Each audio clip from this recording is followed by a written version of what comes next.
Buenas tardes, espero que estén muy bien.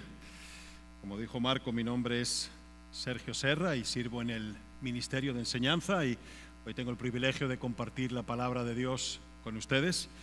Vamos a continuar con nuestra serie de Filipenses. Concretamente hoy nos vamos a adentrar en el capítulo 2. Vamos a hablar mucho, pero solo vamos a ver 3 versículos, los 3 primeros, porque hay muchísimo que extraer de ellos. ¿Ok? Pero antes que nada vamos a poner la exposición de la palabra en manos del Señor, así que si me acompañan a orar, por favor.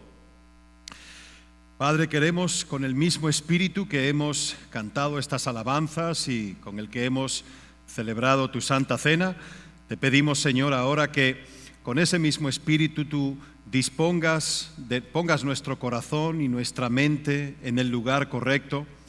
Yo te ruego, Señor, que tú prepares un terreno fértil dentro de cada uno de nosotros para recibir la enseñanza desde el púlpito. Te ruego, Señor, que sea tu palabra la que nos hable directamente y claramente, Señor. Toma todo pensamiento cautivo, toda preocupación, toda distracción y apártalo, Señor, para que podamos concentrarnos en lo que tú tienes para traernos en el día de hoy, Padre. Queremos poner todo en tus manos, nosotros los primeros, Señor, y te cedemos a ti todo el control, Señor, para que lo hagamos conforme a tu voluntad. Gracias te damos por el privilegio de estar aquí reunidos en tu nombre y te lo rogamos todo en el nombre de nuestro Señor Jesucristo. Amén.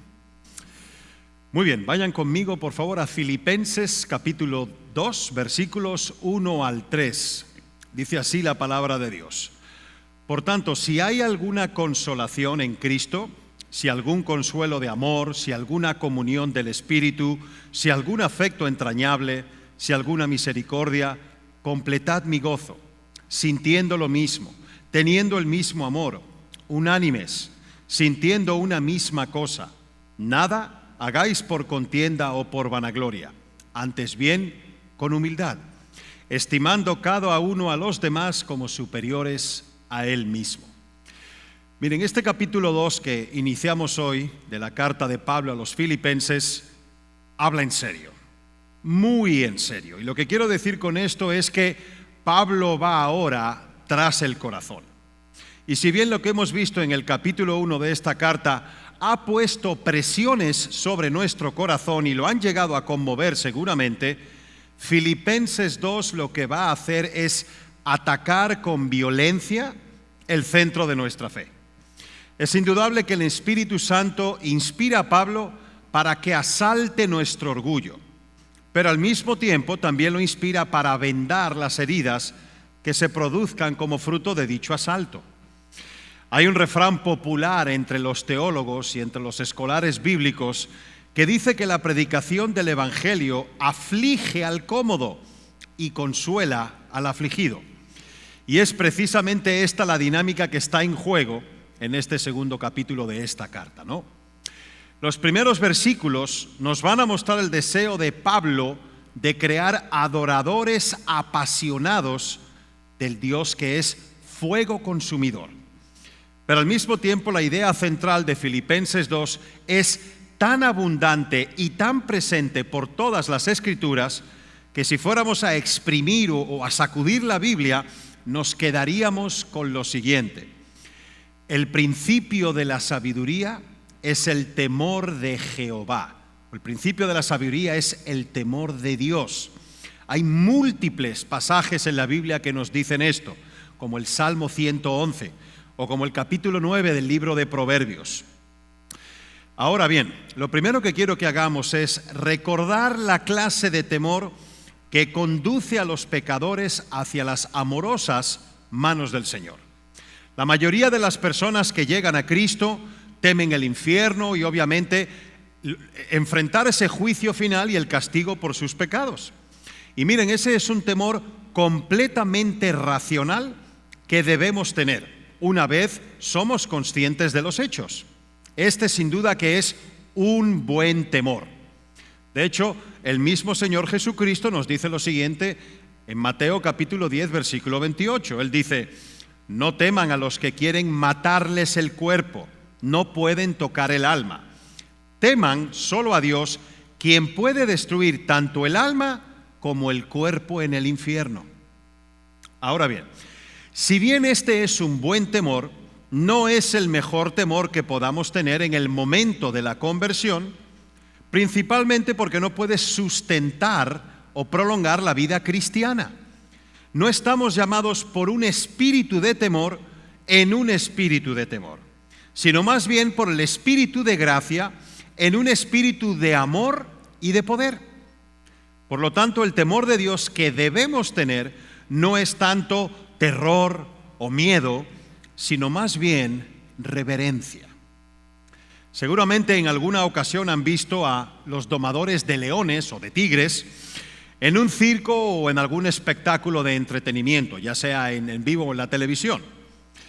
Y si habrán notado, si bien los domadores están justo al lado de los leones y les hacen ejecutar movimientos y ejercicios para el deleite de los espectadores, los domadores siempre están alerta. Ellos nunca dan por sentado que sus fieras no son lo que son, animales salvajes que pueden devorarlos en cuestión de segundos.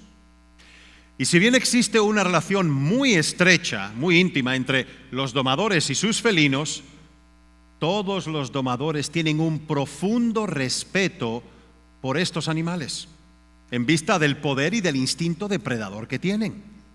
Eso inspira temor, inspira reverencia. Y ese es el tipo de temor sano que debemos tener a Dios. Dios es, para los que les gusta la serie de las crónicas de Narnia, Dios es como Aslan, el león de Narnia. Sabemos que es bueno, pero no es seguro. Y la clase de temor que los primeros cristianos aquí en la iglesia de Filipos conocieron fue este temor de Dios. Esta es la clase de temor que tipifica una obra de santificación. Y como bien dice el versículo 12, que estudiaremos más adelante de este capítulo 2, dice así: queridos amigos, siempre siguieron mis instrucciones cuando estaba con ustedes, y ahora que estoy lejos, es aún más importante que lo hagan. Esfuércense por demostrar los resultados de su salvación, obedeciendo a Dios con profunda reverencia y temor. Ese es el tipo de temor reverente, humilde y conmovedor que testifica de que realmente ha sucedido un nuevo nacimiento espiritual en nosotros y que ahora existe un proceso de regeneración interior, lo que la Biblia llama la santificación, ¿no? Pero pasemos a estudiar el temor de Dios de una manera más profunda, pero al mismo tiempo más práctica, para que podamos extraer todo el jugo espiritual que hay en ello. Y miren, entender adecuadamente lo que supone el temor de Dios en la vida de un creyente tiene un poder transformador, como vamos a ver a continuación.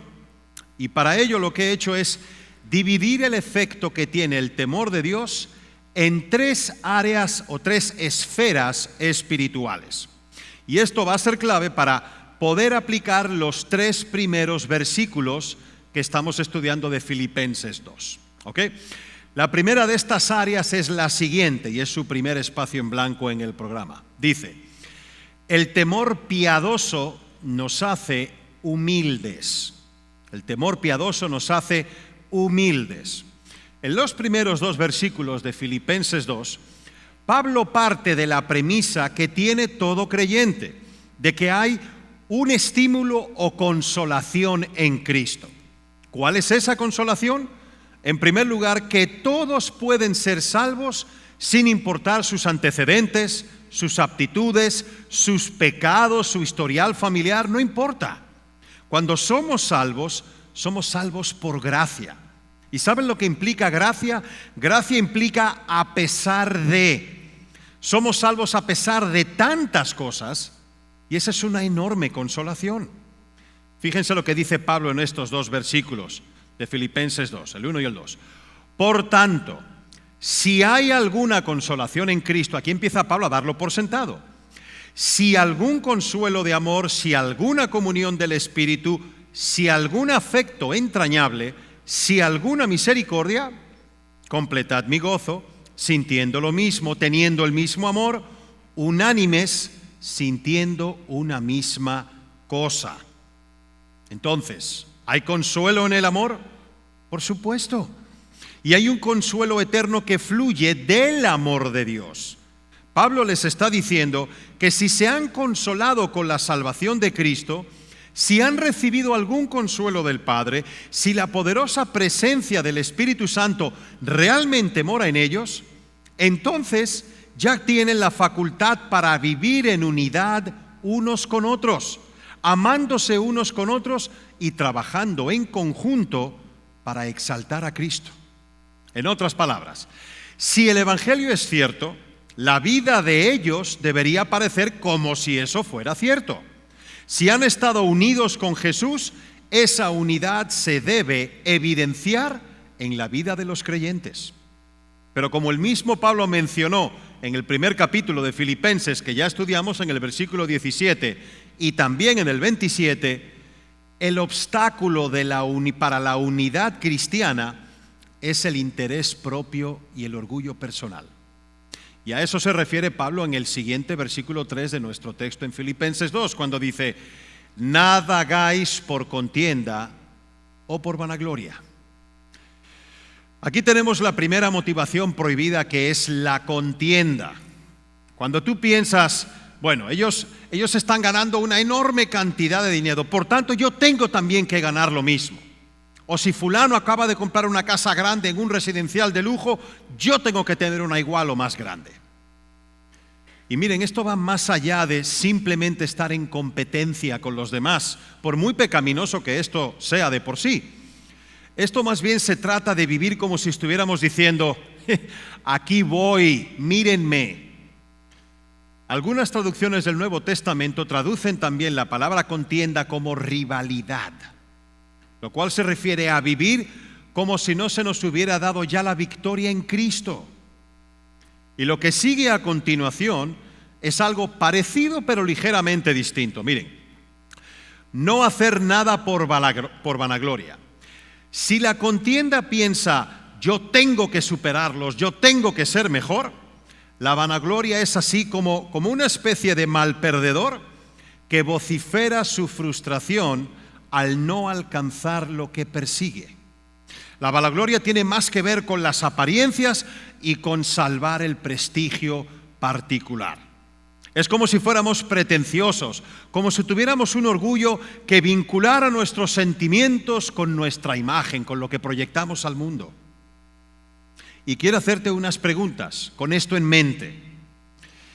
¿Te comparas con otros y te amargas cuando crees que no das la talla? ¿Lidias con envidia, con celos, ira o malicia cuando ves los éxitos o las alegrías de los demás y las comparas con tus fracasos? ¿O te encuentras a veces despreciando a otras personas cuando alguien recibe su merecido, o te hace sentir eso bien cuando alguien lo alcanzan las consecuencias de sus errores y de sus pecados? ¿Te da gozo eso?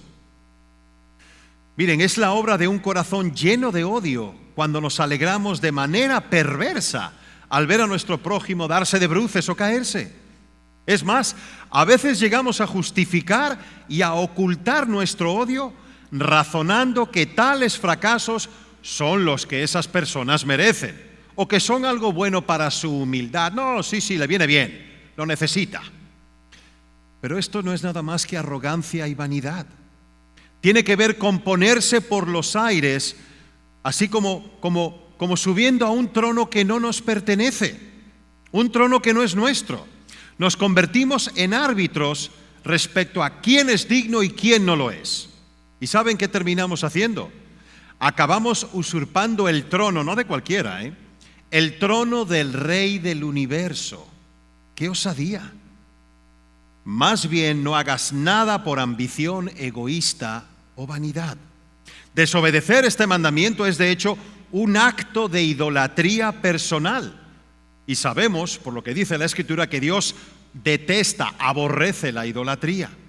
El mismo Pablo nos advierte sobre esto en 1 Corintios capítulo 10, versículo 14. Fíjense lo que dice Pablo aquí.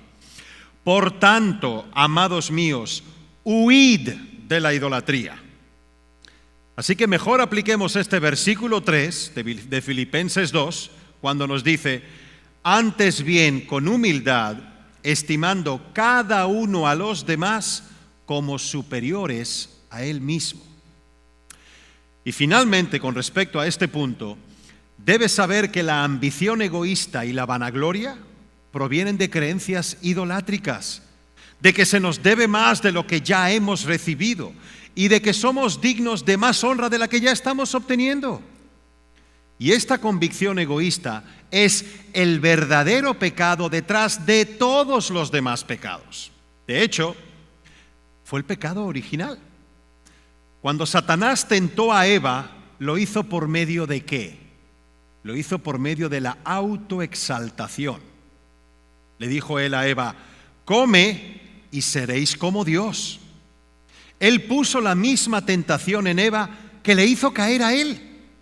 En el capítulo 14 del libro del profeta Isaías hay un texto muy interesante que narra un suceso acerca del rey de Babilonia, que realmente, si lo estudian bien, es un paralelismo acerca de la caída de Satanás. Fíjense lo que dice Isaías 14, versículos 13 y 14. Pues te decías a ti mismo: subiré al cielo para poner mi trono por encima de las estrellas de Dios. Y sepan que estrellas en el Antiguo Testamento es sinónimo de ángeles muchas veces. Continúo. Voy a presidir en el monte de los dioses, muy lejos en el norte. Y presten atención ahora. Escalaré hasta los cielos más altos y seré como el Altísimo. Seré como el Altísimo. Cada momento en que actuamos por vanagloria, cada vez que nos creemos superiores a los demás, o que solo miramos nuestros intereses, ignorando el de los otros, estamos diciendo: soy Dios, soy como el Altísimo. Fíjense, la dinámica de la gloria de Dios y la pequeñez del hombre es prevalente de principio a fin por toda la Escritura. Tenemos un claro ejemplo de esto en el capítulo 1 del Evangelio de Lucas. Y para situarlos en contexto, quiero brevemente resumirles qué es lo que sucede aquí. Vamos a ver que un ángel se aparece y le comunica a Elizabeth, a una mujer de nombre Elizabeth, que va a tener un bebé. Elizabeth sabe que ella es demasiado vieja para quedarse embarazada, pero al poco tiempo descubre que efectivamente está en gestación. Y unos meses después, el mismo ángel se le aparece a María y le dice que ella va a dar a luz a Jesús, al Hijo de Dios. Y María piensa: ¿pero cómo es posible si yo soy virgen? Y el ángel le dice que el Espíritu Santo va a concebir el niño en su vientre. Bueno, pasado el tiempo, la joven María va a visitar a Elizabeth porque ellas dos eran parientes.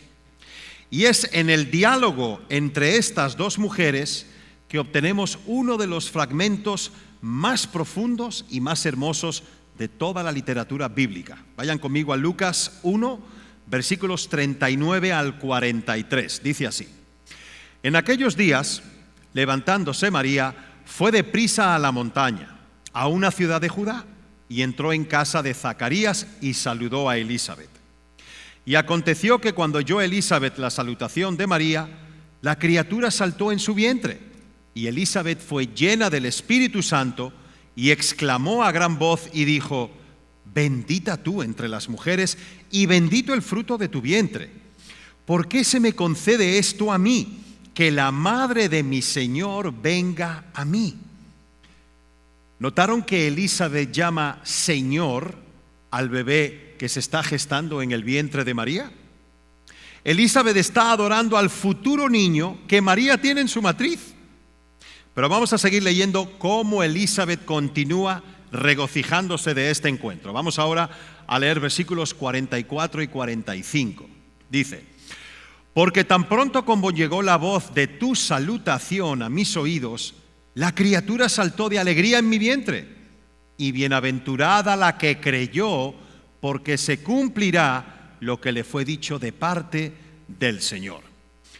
Miren, lo que sucede en el vientre de María es tan esencial para el cumplimiento de la profecía y para el futuro de la humanidad que literalmente llevó a Juan el Bautista a adorar dentro del útero de su madre? Y antes de ahondar en la respuesta de María, quiero que juntos meditemos en lo siguiente. Durante los últimos 30 años, más o menos, he tenido la oportunidad de viajar a muchos países por la naturaleza de mi trabajo. Soy hotelero y trabajo en el turismo. Y siempre que estoy en algún lugar, sobre todo lejano, como en Asia, que está prácticamente del otro lado del planeta, y de repente agarro el teléfono y le marco a mi esposa por teléfono, de repente me doy cuenta y digo, ups, si estoy a 13, 14 horas, son las 4 o 5 de la mañana en Cancún, cuelgo inmediatamente, porque no quiero que me vaya a salir muy caro despertarla a esa hora. Y eso también me sucede cuando estoy en casa y tengo alguna conferencia por Zoom o alguna videoconferencia con colegas que están de esa otra parte del mundo. Tengo colegas que están en sitios como Tailandia o como Arabia Saudita. Y cuando es de noche para mí, estoy en la llamada, para ellos es de día. Y vuelvo a recordar lo grande que es el mundo. Mientras estoy durmiendo, hay todo un lado del planeta que está en completa ebullición del día. Y si profundizamos un poquito más, en este preciso momento ahora, a la 1:22 de la tarde, hora de Cancún, hay millones de personas en el mundo que están sonriendo y otros millones que están llorando. Muchas personas están en la cumbre de alguna experiencia muy emotiva, muy emocional, muy feliz, y otras están sumergidas en las profundidades del sufrimiento, justo ahora. Pero vamos todavía más allá. Hay personas en este instante expulsando su último aliento de vida, mientras otras están dando a luz a su primer hijo. Miren, el mundo es enorme, pero este planeta es un diminuto punto en medio del vasto universo que Dios gobierna. Parece insignificante. Y es justo aquí donde entonces podemos comprender un poco lo que David le dijo a Dios en el Salmo 8, en los versículos 3 y 4. Dijo David: cuando veo tus cielos, obra de tus dedos, la luna y las estrellas que tú formaste, digo, ¿qué es el hombre para que tengas de él memoria? ¿Y el hijo del hombre para que lo visites? Bueno, es este maravilloso asombro lo que sale de María en su encuentro con Elizabeth. Dios está en ese instante conformando el auge de la historia humana a través del fruto de María. Creación, caída, redención, consumación, todo eso se pone en marcha en el Hijo de Dios, en Jesucristo, el bebé que se está gestando dentro de su útero. ¿Y cómo decide Dios llegar a encarnar, destronar al diablo, vencer el pecado y restaurar todas las cosas? Lo decide entrando en una pequeñita parte recóndita del mundo, alterando las vidas de una anciana y de una virgen adolescente, ninguna de las cuales tenía que estar embarazada. Y es de esa desconcertante unión de, por un lado, la gloria de Dios y por otro lado, la pequeñez del hombre, que María sigue diciendo o entonando en una alabanza lo siguiente. Vamos a continuar en los versículos 46 al 55 de Lucas 1. Dice: entonces María dijo: engrandece mi alma al Señor, y mi espíritu se regocija en Dios mi Salvador, porque ha mirado la bajeza de su sierva.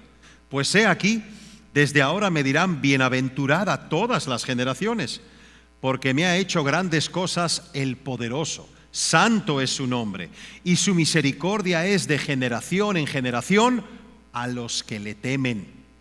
Hizo proezas con su brazo, esparció a los soberbios en el pensamiento de sus corazones, quitó de los tronos a los poderosos y exaltó a los humildes.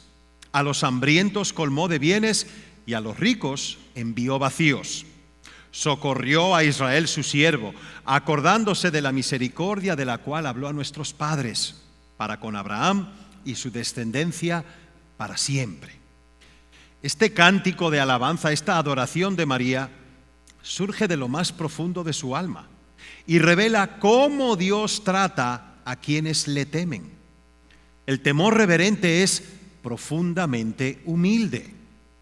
Pero María también nos dice algo más, algo que vemos a Pablo abordar en nuestro texto de Filipenses 2 que estamos estudiando. Y es además la segunda área o esfera espiritual acerca del temor de Dios. Su siguiente espacio en blanco dice así: el temor reverente recibe misericordia.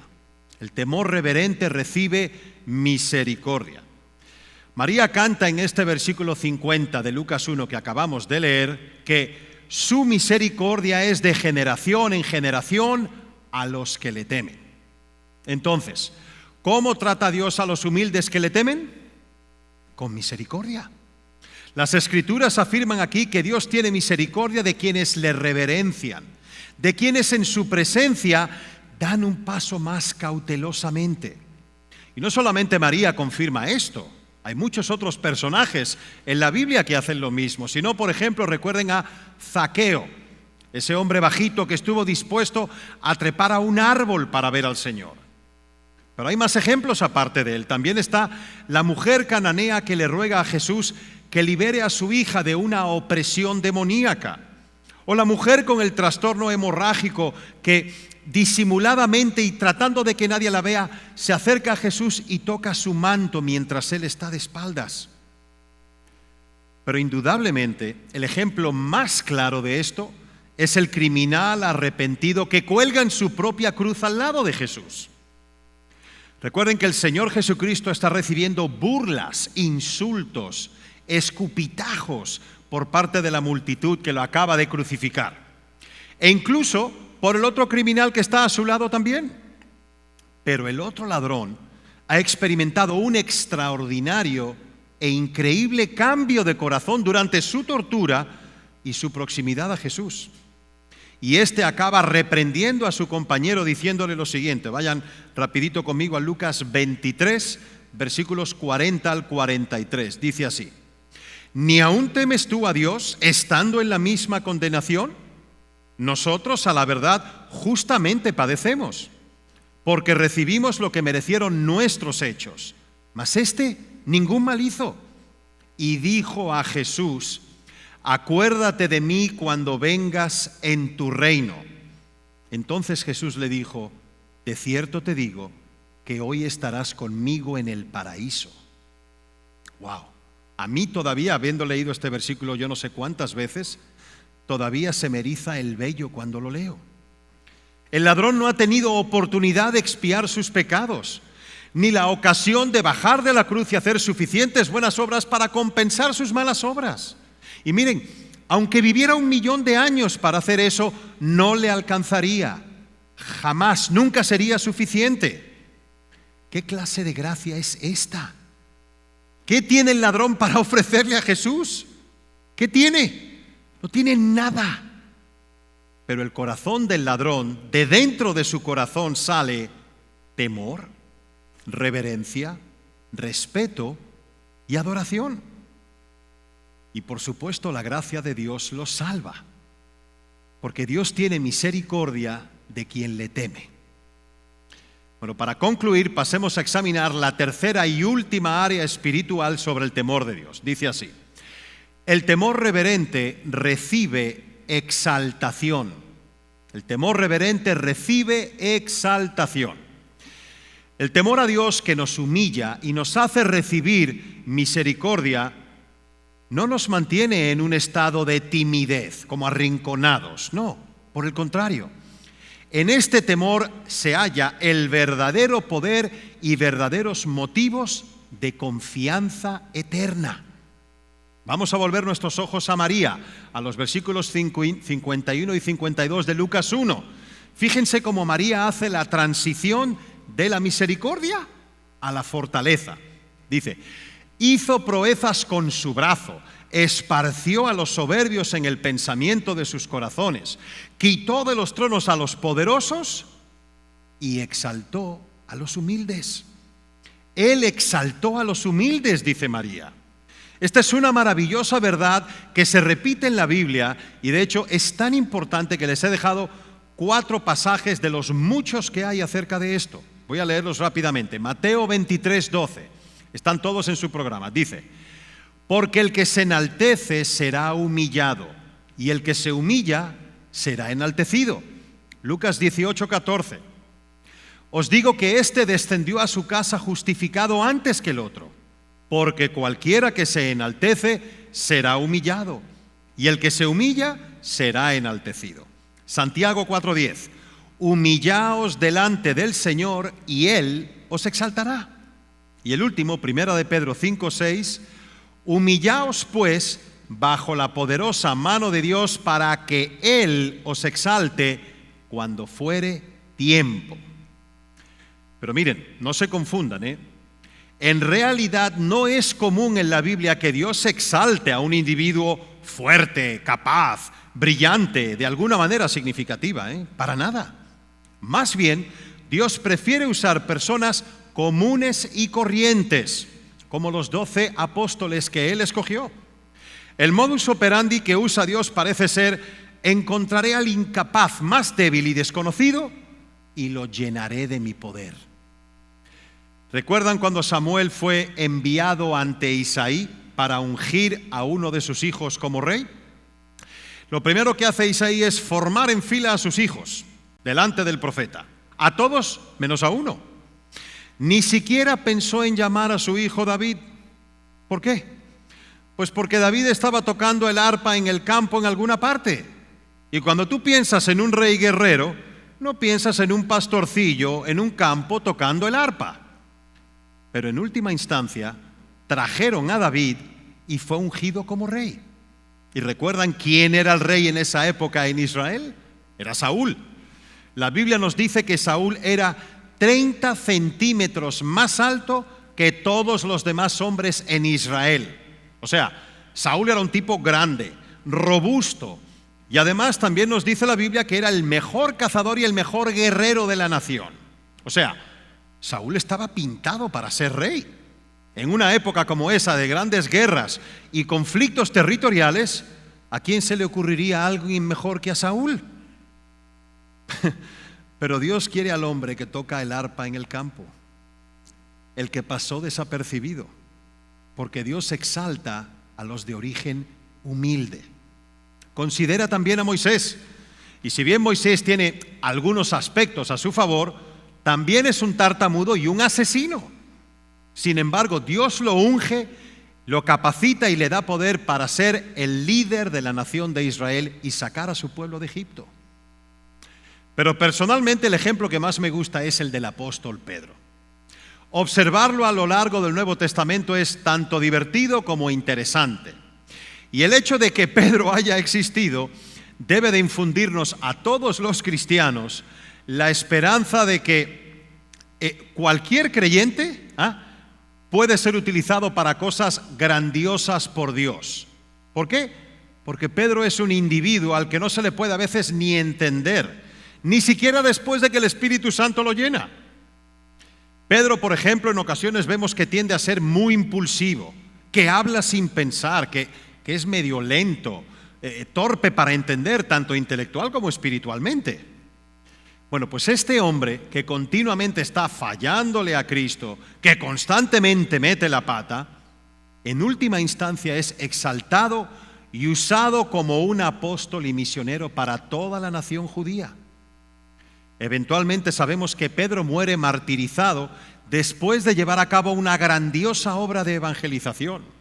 Y a pesar de sus pecados y debilidades, su fiel y reverente temor lo ha acreditado como justo ante los ojos de Dios. ¿A qué se parece entonces la exaltación de los humildes? En los versículos 53 y 55 de Lucas 1, la alabanza de María nos revela tres aspectos acerca de esto.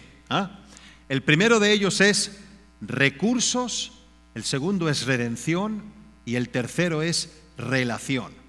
Eso es lo que reciben aquellos que son temerosos de Dios. Miren, por un lado, tenemos la promesa de que Dios saciará nuestra hambre con cosas buenas. Y por supuesto no se refiere solamente a alimento, se refiere a abundantes bendiciones y recursos, entre otras cosas. Al ser salvos, recibimos el tesoro más grande y preciado que existe, que no es otro que nuestro Señor Jesucristo. Él, de hecho, es digno de que lo perdamos todo por Él. Pero las matemáticas espirituales son muy particulares. Y como bien dice Mateo 6:33, fíjense lo que dice al respecto. Buscad primeramente el reino de Dios y su justicia, o sea, esa sola cosa, y todas las cosas os serán añadidas. Todo aquel que llega a Cristo con reverente humildad y temor, recibirá infinito gozo y bendición. Sin embargo, no solamente recibimos los recursos de los interminables dones de la gracia de Dios, sino que también recibimos redención y vida eterna, como dice aquí María. Y para concluir, aparte de recursos y redención, también recibimos relación. Cuando nos acercamos a Dios a través de Cristo en humildad y en pobreza espiritual, confesando nuestra bajeza, nuestra pequeñez, y comprometidos al arrepentimiento y a confiar en Dios como niños, el Padre no nos consigna a una eternidad distante y donde hay como que caminar de puntillas. No. María en su cántico afirma que el Padre nos reconcilia consigo mismo, nos adopta en amor y comparte con nosotros el honor de su Hijo Jesucristo, convirtiéndonos en hermanos adoptivos de Jesús. Y es por eso que ahora podemos yacer junto con el león de Judá, sin tener miedo a ser devorados. ¿A quién exalta Dios? Él exalta a quienes temen su nombre. Exalta a aquellos que se le acercan con reverencia, que se despojan de sí mismos, que se quitan ese yo y lo tiran al suelo. Y que por supuesto reconocen su bancarrota espiritual, que es la primera de las bienaventuranzas. Y es cuando el temor reverente nos humilla que Dios en su misericordia nos exaltará. Hablando de esto, quiero terminar haciendo mención de algo que sucedió hace unas pocas semanas. Aquellos que aman el deporte como yo, seguramente sabrán que el pasado mes de julio se celebró el Campeonato del Mundo de Atletismo en Estados Unidos, en el estado de Oregón. Una velocista norteamericana, una atleta de 22 años, de nombre Cindy McLaughlin, era una de las favoritas para ganar la medalla de los 400 metros valla y también la de los 400 metros valla en relevo. Ella ya había ganado medallas de oro y de plata en el Campeonato del Mundo anterior en 2019 y en las Olimpiadas de Tokio de 2020. El año pasado, o sea, en 2021, en una competición que se llama The Diamond League o la Liga Diamante, esta competición es preparatoria para clasificar para el Campeonato del Mundo. Bueno, Sydney escribió lo siguiente el día después de haber ganado la carrera final de su especialidad. Voy a citar lo que ella dijo. El estrés mental que se sufre durante las rondas de clasificación para la carrera final es muy pesado. Pero el peso que el Señor quitó de mis hombros es la razón por la cual pude correr tan libremente ayer. Mi fe fue puesta a prueba durante toda la semana, desde malos entrenamientos hasta 3 salidas en falso y una demora en una de mis carreras. Pero yo solo escuchaba a Dios decirme, solo enfócate en mí. Este fue el mejor plan de carrera que pude haber ideado. Ya no corro para ser reconocida, sino para reflejar su perfecta voluntad escrita en piedra. Yo no merezco nada, pero por gracia Jesús me ha dado todo. Los récords y las victorias vienen y van, pero la gloria de Dios es eterna. Gracias, Padre. Bueno, eso sucedió en junio de 2021. 13 meses después, este julio pasado, Sydney corrió la final de los 400 metros valla como si tuviera alas en sus piernas. En menos de 200 metros no había llegado ni siquiera a la mitad de la carrera cuando ya era inalcanzable por sus competidoras. Y cuando cruzó la meta sin ningún rival cercano alrededor de ella, todo el estadio estaba en pie. Era evidente que Cindy había ganado holgadamente la carrera, pero al mismo tiempo acababa de convertirse en la primera mujer en la historia en bajar de los 51 segundos poniendo un nuevo récord mundial en 50 segundos con 68 centésimas. Una marca absolutamente espectacular. Unas pocas horas después, ya con su medalla de oro que la había recibido, Sydney volvió a acudir, en este caso, a sus plataformas sociales para escribir lo siguiente, cito de nuevo: estoy más que agradecida por la oportunidad de no solamente haber representado a los Estados Unidos en esta competición, sino al reino de Dios. Estos son los momentos que duran para toda la vida y yo no puedo lograr nada sin él. Bueno, al día siguiente de escribir esto, Sydney volvería a correr para el reino de Dios y volvió a ganar una medalla de oro en los 400 metros valla relevo. Pero hace casi 100 años, en las Olimpiadas de París de 1924, otro atleta de 22 años, de nombre Eric Liddell, conocido como el escocés volador, dejaba de correr la final de su carrera de especialidad, los 100 metros lisos. Él era el hombre más rápido en el mundo en esa época. Y dijo: no corro la final porque es un domingo, y el domingo es el día del Señor y yo voy a estar predicando en una iglesia. Y nadie, ni el príncipe de Gales de Inglaterra, pudo convencerlo para que corriera ese día. Unos pocos días después, llegaría a clasificarse para la final de los 400 metros lisos, que es una carrera no de velocidad solamente, sino de resistencia, muy diferente a su especialidad. Él no estaba entre los favoritos. Minutos antes del pistoletazo de salida, un corredor rival le otorgó un papelito a Liddell que leyó durante el calentamiento para la carrera. A los pocos minutos, cuando se dio el pistoletazo de salida, Liddell corrió como una exhalación y no solamente ganó la carrera a los atletas favoritos, sino que lo hizo rompiendo el récord mundial. 21 años más tarde, en 1945, y con solo 43 años de edad, Liddell moría de una larga enfermedad en China, fruto de su trabajo misionero en ese país. Sus últimas palabras en el lecho de muerte fueron registradas por un compañero de misiones, y Liddell dijo: me rindo por completo. El papelito que Liddell recibió el día de la carrera final, años atrás, tenía escritas las palabras que registró el profeta Samuel en el versículo 30 del capítulo 2 de su primer libro, que dice lo siguiente: yo honraré al que me honrare. Yo honraré al que me honrare. Así que, hermanos, busquemos con humildad y con temor honrar al Señor en todo lo que hagamos, sea una carrera olímpica o sea en la tarea más trivial o insignificante. Como bien decían los grandes teólogos del período de la Reforma, soli Deo gloria. Solo a Él sea la gloria. Vamos a orar. Padre, queremos todos juntos darte las gracias, Señor, por el tesoro y la riqueza y la vida que hay en tu palabra. Te agradecemos, Señor, que nos hables directos al corazón, que expongas, Señor, lo que hay dentro de nuestro corazón al mirarlos en el espejo de las Escrituras.